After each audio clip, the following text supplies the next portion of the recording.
Hello everyone, welcome back to my channel. আগের ভিডিওতে আমরা ফরাসি বিপ্লব সম্পর্কে আলোচনা করেছি এবং সেখানে আমি লাস্টে যে টপিকটা আলোচনা করেছি সেটা হচ্ছে অসিওরিজম, দিয়ে সেখানে স্টপ করেছি। আজকে আমরা ওই চ্যাপ্টারই কন্টিনিউ করব এবং বাকি পার্টের আলোচনা করব, তার সাথে চ্যাপ্টারটা শেষ করার চেষ্টা করব।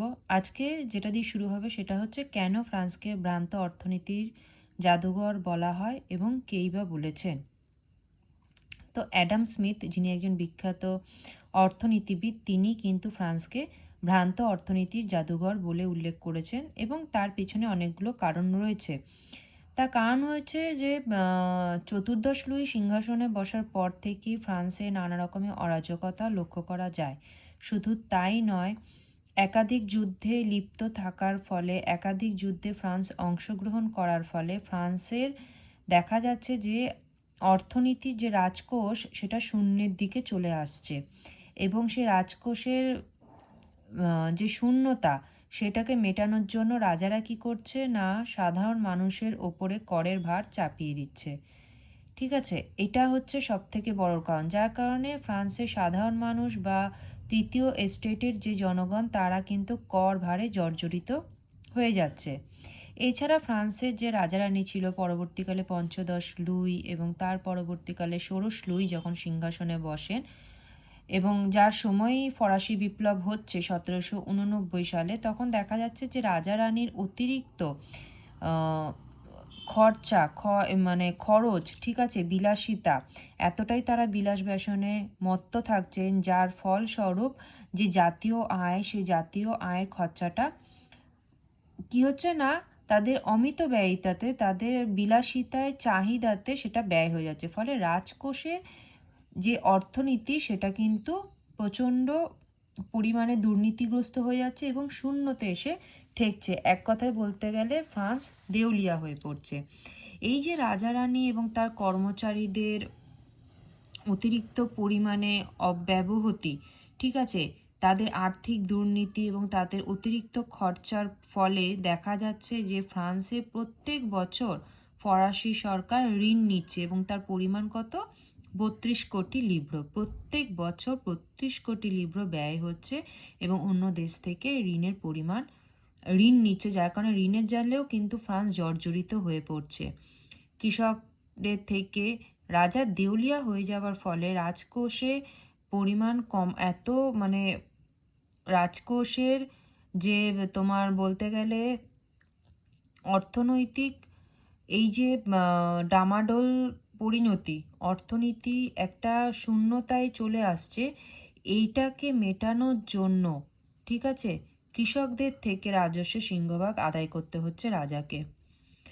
অভ্যন্তরীণ শুল্ক আইনে দ্রব্যমূল্য বৃদ্ধি বা অবাধ বাণিজ্যের অভাব, বাণিজ্যের মন্দা, এগুলোকে দূর করার চেষ্টা করতে রাজা কি করছে, জনগণের ওপরে করের বোঝা চাপিয়ে দিচ্ছে, যার কারণে একটা বৈষম্যমূলক কর ব্যবস্থা ফ্রান্সে দেখা দিচ্ছে। এবং সরকারের এই যে ব্যর্থতা, ফ্রান্সের রাজার এই যে ব্যর্থতা, এই কারণেই অ্যাডাম স্মিথ তার গ্রন্থে ফ্রান্সকে ভ্রান্ত অর্থনীতি জাদুঘর বলে উল্লেখ করছেন। কারণ ইউরোপে তৎকালীন সময়ে ফ্রান্সের যে অর্থনৈতিক মানে দিকটা ছিল, অর্থনৈতিক দুরাবস্থাটা ছিল, সেটা কিন্তু এতটা দুরাবস্থা ইউরোপের অন্য কোনো দেশে ছিল না, যার কারণে অ্যাডাম স্মিথ তাকে একটি ভ্রান্ত অর্থনীতির এক বিশাল জাদুঘর বলে উল্লেখ করছেন। এবং অষ্টাদশ শতকের ফরাসি বিপ্লবের আগে এটা মানতেই হবে যে ফ্রান্স সত্যি করেই ভ্রান্ত অর্থনীতি জাদুঘর হয়ে পড়েছিল। কারণ এর পেছনে যে কারণগুলোকে আমরা দায়ী করতে পারি সেটা হচ্ছে যে চতুর্দশ লুই যখন সিংহাসনে বসে সেই সময় আমেরিকা স্বাধীনতার যুদ্ধ, গৌরবময় যুদ্ধ, এই সমস্ত যুদ্ধে চতুর্দশ লুই ইনভলভ হওয়ার ফলে, যুদ্ধনীতির ফলে প্রচুর অর্থব্যয় হয়েছিল এবং সেই আর্থিক ঘাটতি পূরণে কোনো চেষ্টা না করে পঞ্চদশ লুই পরবর্তীকালে যখন সিংহাসনে বসেন তখন তিনি অর্থনৈতিক যে দুর্নীতিগুলো হয়েছিল, যে ঘাটতিগুলো হয়েছিল, সেগুলোকে দূর দূর করার চেষ্টা না করে তিনি নিজেই এত বিলাসিতায় রমণী দের সাথে এতটাই বিলাস ব্যসনে মত্ত হয়ে যান, যার ফলে অর্থনৈতিক অবস্থাটা আরও তলানিতে এসে ঠেকে। যে কারণে গুডউইন, বিখ্যাত ঐতিহাসিক গুডউইন বলছেন যে ভার্সাই রাজসভাতে 18,000 কর্মচারীর মধ্যে 16,000ই শুধু রাজপ্রাসাদের কাজে, মানে রাজার যে ব্যক্তিগত কাজ, রাজারানী সেই কাজে নিযুক্ত ছিলেন। তাহলে দেশের কাজটা কে করবে? তাহলে দেশের একটা চূড়ান্ত অরাজকতা এই পূর্ব রাজাদের সময় চলছিল, এই বিষয়ে কোনো সন্দেহ নেই। এছাড়া ষোড়শ লুই এবং তার যিনি রানী ছিলেন, রানী আতোয়ানেত, ভালো করে নামটা মনে রাখবে, ষোড়শ লুইয়ের রানীর নাম ছিল রানী আতোয়ানেত। তারাও কি করেছিল, রাজকোষের এই বিশাল শূন্যতা পূরণের হয়তো চেষ্টা করেছিল, কিন্তু তাতে তারা ব্যর্থ হয়, কারণ এত ঘাটতি পূরণ করা সম্ভবপর ছিল না, যেখানে তারা এতটাই বিলাস ব্যসনে মত্ত ছিলেন নিজেরা। সুতরাং এত পরিমাণ খরচা, এত পরিমাণ ব্যয় এবং তার সাথে সাথে ঋণ, এইগুলো ফ্রান্সের আর্থিক দুরবস্থার কারণ হয়ে দাঁড়ায়। যার কারণে ঐতিহাসিক গুডউইন তিনি মন্তব্য করছেন যে বিপ্লবের প্রাক্কালে এই আর্থিক সমস্যার কারণ ছিল এই রাজাদের অমিত ব্যয়িতা। এটা যদি রাজারা বন্ধ করতে পারতেন, এই চাহিদাটা যদি এই বিলাসিতায় মত্ত না থাকতেন তারা, তাহলে হয়তো কিছুটা হলেও ঘাটতি পূরণ করা যেত, যেটা সম্ভবপর হয়নি। এই ফ্রান্সের ফরাসি বিপ্লবের পশ্চাতে এই যে অর্থনৈতিক কারণটা, এটা কিন্তু জোরালো ছিল, এটাকে কখনোই অস্বীকার করা যায় না। হচ্ছে ফ্রান্সের যে কর ব্যবস্থা, এটা খুবই ইম্পর্টেন্ট, তোমরা স্টার্ট দিয়ে রেখে দেবে, এটা তোমাদেরকে অবশ্যই পড়তে হবে, কারণ এখান থেকে প্রচুর ছোট ছোট প্রশ্ন আছে যেগুলো তোমাদের এমসিকিউ আর এসিকিউতে আসবে, সেই নিয়ে কিন্তু কোনো সন্দেহ নেই। যার তলায় আন্ডারলাইন করা আছে সেই আন্ডারলাইনগুলো কিন্তু ভালো করে তোমরা আন্ডারলাইন করে নিও বা খাতায় লিখে নিও, এগুলো কিন্তু আসবে। ফ্রান্সের অর্থনৈতিক ব্যবস্থা তো ত্রুটিপূর্ণ ছিল এবং কর ব্যবস্থা যেটা ছিল সেটাও কিন্তু বৈষম্যমূলক ছিল। বৈষম্যমূলক মানে ফ্রান্সে দুটো শ্রেণী, একটা হচ্ছে সুবিধাহীন আর একটা হচ্ছে সুবিধাভোগী। সুবিধাভোগীদের মধ্যে যারা ছিল তারা হচ্ছে অভিজাত এবং যাজক, আর সুবিধাহীন যে শ্রেণী তাদের মধ্যে ছিল তৃতীয় শ্রেণী সাকুলাত এরা। সুবিধাভোগী যে যাজক এবং অভিজাতরা ছিল তাদেরকে কিন্তু কোনো রকম কর দিতে হতো না, ঠিক আছে, স্বেচ্ছাকর ছাড়া তাদেরকে কোনো রকম কর দিতে হতো না। যার ফলস্বরূপ ফ্রান্সের তৃতীয় সম্প্রদায়কে রাজস্বের 96% তাদেরকেই দিতে হতো। ফ্রান্সে বিভিন্ন রকমের কর ছিল, যেরকম হচ্ছে টেইলি বা সম্পত্তি কর, ভিনটিএমে বা ব্যবসা কর বা জমি থেকে যে কর, ভূমি কর যেটাকে আমরা বলতে পারি, ক্যাপিটেশন যেটাকে উৎপাদন কর বলা হয়, এইগুলো হচ্ছে প্রত্যক্ষ কর। আর পরোক্ষ কর যেগুলো ছিল, মানে যেগুলো ইনডাইরেক্টলি নেওয়া হতো, সেটা হচ্ছে গ্যাবেলা মানে লবণ কর, টাইথ মানে ধর্মকর যেটা চার্চকে দিতে হতো 1/10, এইডস বা নেশাদ্রব্যের ওপর ধার্য কর বা মদের ওপর ধার্য কর, করভি বেগার খাটা বা শ্রম কর, বানালিতে বাধ্যতামূলক কর। এই যে এতগুলো কর সাধারণ মানুষ বা তৃতীয় সম্প্রদায়কে দিতে হতো, যার কারণস্বরূপ কি হচ্ছে না, কৃষকদের কাছে সব কর দেওয়ার পরে মাত্র পড়ে থাকছে 20%। আর এই 20% কর মানে যে আয়, সেটা দিয়ে তাদেরকে সারা বছরে ভরণ পোষণ চালাতে হতো, যেটা একদমই অসম্ভব ছিল। খেটে খাওয়া মানুষ, তাদেরকে বছরে অর্ধেক দিনই অনাহারে জীবনযাপন করতে হতো। সরকার তাদেরকে কোনোভাবেই কোনো রকম কর থেকে মুক্ত করতেন না, বিহিত করতেন না বলতে গেলে। যার ফলে ফ্রান্সের যে বণিক সম্প্রদায়, ভাগ চাষি বলো, দোকানদার বলো, তারাও তো তৃতীয় সম্প্রদায়েরই অন্তর্গত, তারা ফ্রান্সের রাজার ওপর ক্ষুব্ধ হতে শুরু করে এবং যার ফলস্বরূপ তারা স্থানীয় শুল্ক নীতি তুলে কেন্দ্রীয় এবং অবাধ বাণিজ্য নীতির প্রবর্তনের জন্য সরকারকে চাপ দিতে থাকে, যেখান থেকে শুরু হচ্ছে একটা প্রেক্ষাপট, ফরাসি বিপ্লবে পটভূমি তৈরি হচ্ছে। এখন এই অভিজাত সামন্ত শ্রেণী, যাজক, এদেরকে তো কোনো রকম প্রত্যক্ষ কর দিতে হতো না এবং যাজক শ্রেণী তারা তো কোনো করই দিতেন না, ঠিক আছে, তারা সরকারকে বলেই দিয়েছিলেন রাজাকে যে তারা কোনো রকম কর দেবেন না। এছাড়া ফ্রান্সের এই বৈষম্যমূলক ত্রুটি যে কর ব্যবস্থা যে ত্রুটিপূর্ণ ছিল, যার কারণে কৃষকদেরকে বিভিন্নভাবে ক্ষতিগ্রস্ত হতে হয়েছিল। তাদেরকে জোর জুলুম করে, দৈহিক নির্যাতন করে তাদের কাছ থেকে কর আদায় করা, বেগার খাটিয়ে নেওয়া, যেগুলো একটা ভয়ঙ্কর দিক হয়ে উঠেছিল, যেখানে মানে সাধারণ মানুষের জীবন পুরোপুরিভাবে অতিষ্ঠ হয়ে যায়। বেষ্টনী প্রথা, যেটা এনক্লোজার প্রথা ছিল, সেখানেও কৃষকদের ব্যাপক ক্ষয়ক্ষতি হয়। তারা এই ছোট জমিগুলোতে চাষ করে, ক্ষেত খামারে চাষ করে তাদেরকে টাকা দিতে হতো সরকারকে। এবং ফ্রান্সে বলতে গেলে প্রায় 40% যে জমি সেটা অভিজাতদের আন্ডারে ছিল। পৈসি, কন্ট্রাক্ট অফ পৈসি, যেটা হচ্ছে এক ধরনের ধর্মকর, ঠিক আছে, এটা হচ্ছে একটা স্বেচ্ছাকর, যেখানে যাজক বা পোপ যারা, যাজকরা বলছে যে তাদের ইচ্ছে হলে তারা কর দেবে, অর্থাৎ যাজকের যে সম্পত্তি, সেই সম্পত্তির ওপর কিন্তু তারা রাজাকে কোনো ট্যাক্স দিচ্ছে না। এই যে তারা ট্যাক্স দিচ্ছে না, যার ফলস্বরূপ দেখা যাচ্ছে যে পুরো ট্যাক্সটাই কাদের ওপর চেপে যাচ্ছে? তৃতীয় শ্রেণীর ওপর। এখন তৃতীয় শ্রেণীর যা ইনকাম, তার সব ট্যাক্স শোধ করার পরে, সব কর দেওয়ার পরে তাদের হাতে পড়ে থাকছে মাত্র 20%, যেটা দিয়ে তাদেরকে পুরো বছর চালাতে হবে, যেটা তাদের পক্ষেও জীবন ধারণের ক্ষেত্রে অসম্ভব হয়ে পড়েছিল। এবং এইভাবে অনাহারে দিন যাপন করে এবং তার উপর অত্যাচার সহ্য করা, বিনা তোমার কোনো রকম কারণ ছাড়া গ্রেপ্তার করা, এগুলো তো ফ্রান্সে ছিলই, যার কারণে তাদের জীবন অতিষ্ঠ হয়ে যায়, তারা রাজার ওপর ক্ষুব্ধ হতে থাকে। ফরাসি বিপ্লবের আগে ফ্রান্সের যে সমাজ ব্যবস্থা ছিল, সেটা পুরোপুরিভাবেই ছিল ত্রুটিপূর্ণ, অসামঞ্জস্য। তার কারণ ফ্রান্সে 3টে সম্প্রদায় ছিল। এক হচ্ছে যাজক বা ফার্স্ট এস্টেট, সেকেন্ড হচ্ছে অভিজাত বা সেকেন্ড এস্টেট, ঠিক আছে। যাজকরা হচ্ছে ধর্মীয়, যারা কাজবাজ করতো বা ধর্মের দিকটা সামলাতো, তাদেরকে যাজক বলা হয়। অভিজাত মানে আমরা জানি যারা রাষ্ট্রের জমি জমা দেখতো, তাদেরকে অভিজাত বলা হয়।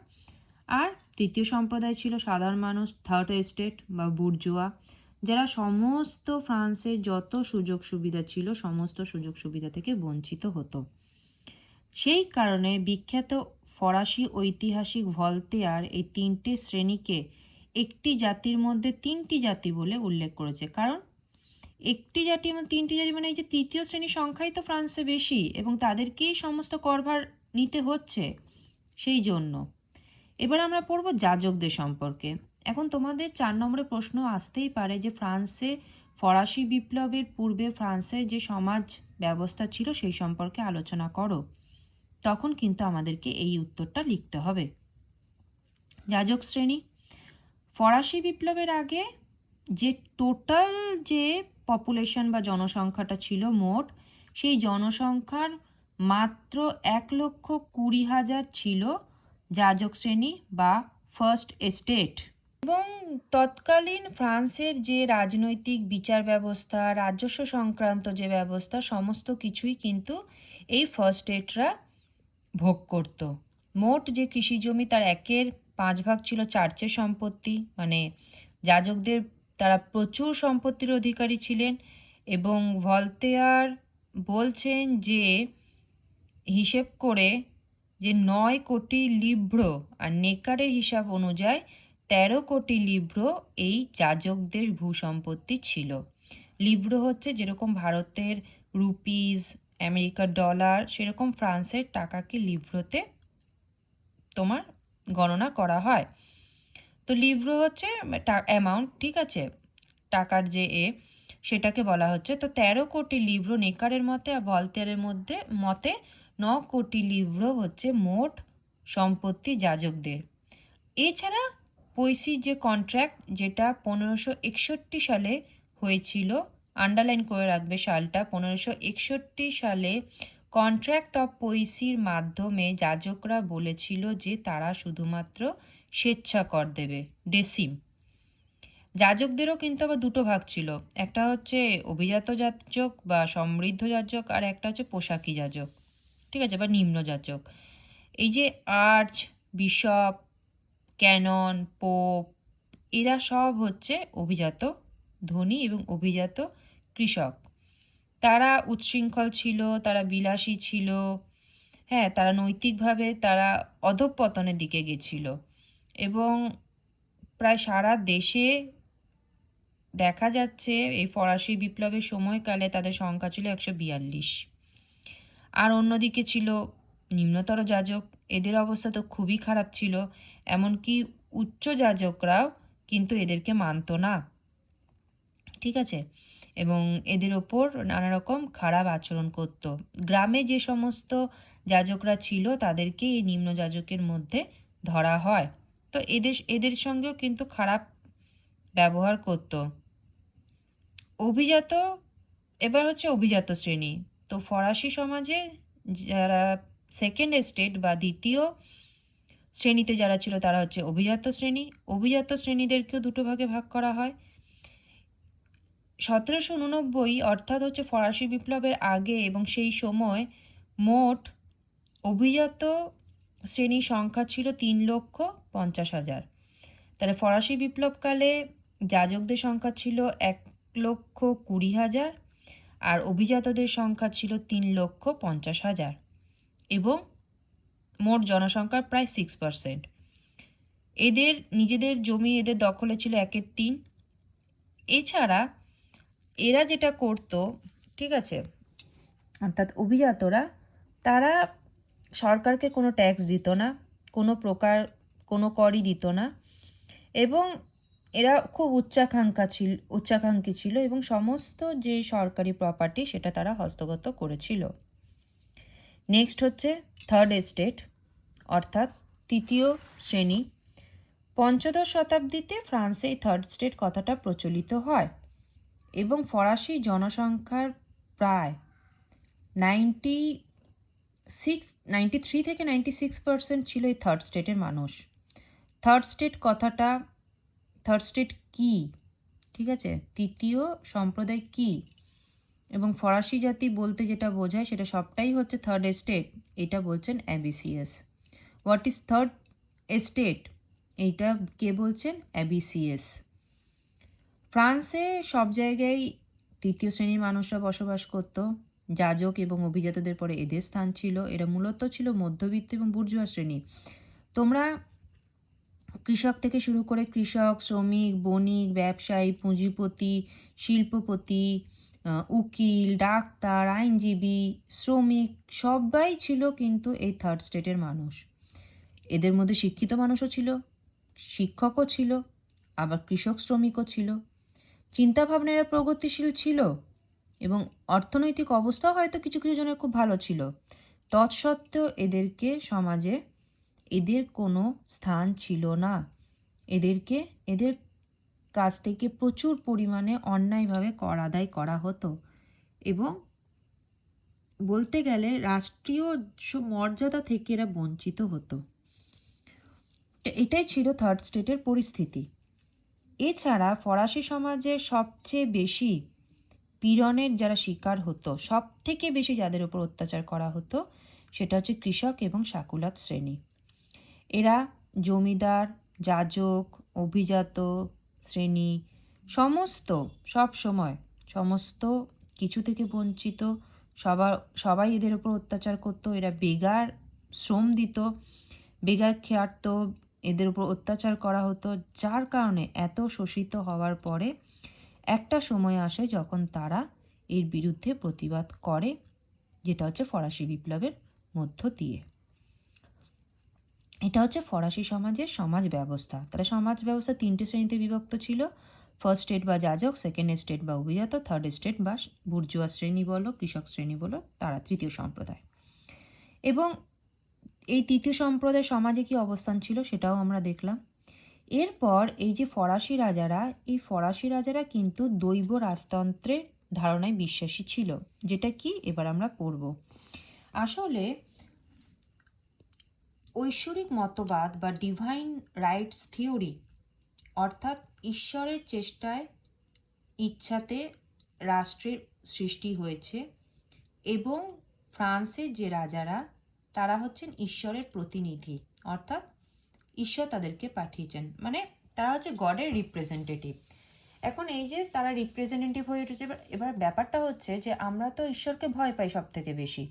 ঈশ্বর মানে কোনো ভুল করতে পারেন না, ঈশ্বর মানেই ঠিক, এবং আমরা কখনো ঈশ্বরের বিপক্ষে কোনো মত দেব না, তাই তো? এখন এই রাজারা বলছেন যে তারা হচ্ছেন ঈশ্বরের প্রতিনিধি, তাদেরকে ঈশ্বর পাঠিয়েছেন এবং তারা কোনো ভুল করতে পারে না, তারা যেটা করছে তারা ঠিক করছেন, তারা যা করবেন তার জন্য তারা সাধারণ মানুষের কাছে জবাবদিহি করবেন না, তারা জবাবদিহি করতে বাধ্য নয়।